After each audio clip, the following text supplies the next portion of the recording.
C'est le dernier tour. Adrien Van Beveren n'est plus qu'à 5 secondes de l'homme de tête.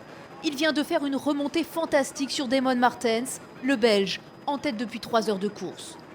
Mais le triple vainqueur de l'enduro prend des risques et va chuter contre toute attente. Au terme d'un final haletant, Damon Martens s'envole vers sa première victoire au Touquet. Je ne pouvais pas ne pas gagner parce qu'en menant à la course du début, on ne peut pas laisser passer une victoire dans le dernier tour. Donc voilà, j'y ai cru, j'ai pensé énormément de choses et voilà, je pouvais pas, je devais la gagner cette course.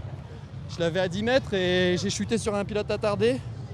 Et après ma moto est pas repartie, elle était trop chaude, j'ai trop attaqué. Donc j'ai dû couper le cap d'embrayage et ça m'a fait perdre beaucoup de temps. Et puis Damon, et voilà, c'est comme ça, c'est la course et ça fait partie du jeu. Damon l'a vraiment mérité.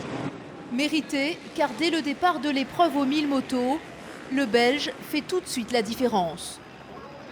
Premier, au bout de la ligne droite à Stella-Plage, il remporte le all shot.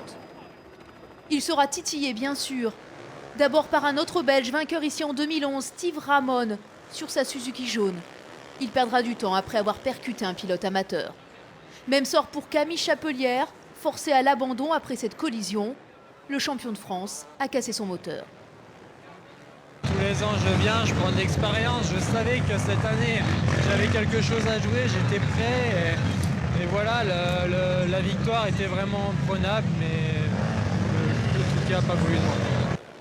Dans la bagarre, on retrouve Julien Tournecy, le pilote aquitain, aux avant-postes avant de casser lui aussi, et Richard Furat, le Picard, malchanceux jusqu'ici, qui voit enfin la roue tourner. C'est ma 5e année, je l'avais encore jamais terminé, j'étais jamais allé au-delà de 2 heures.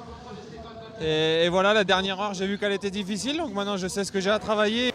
Adrien Van Beveren s'est montré patient, remontant au fur et à mesure des tours. Peut-être trop tardivement. Il a offert le suspense et s'est battu jusqu'au bout, mais voilà, Martens avait gagné l'Enduropal jeune il y a 4 ans, et désormais il joue avec lui dans la cour des grands. Et à l'oralité, nous sommes déjà nombreux.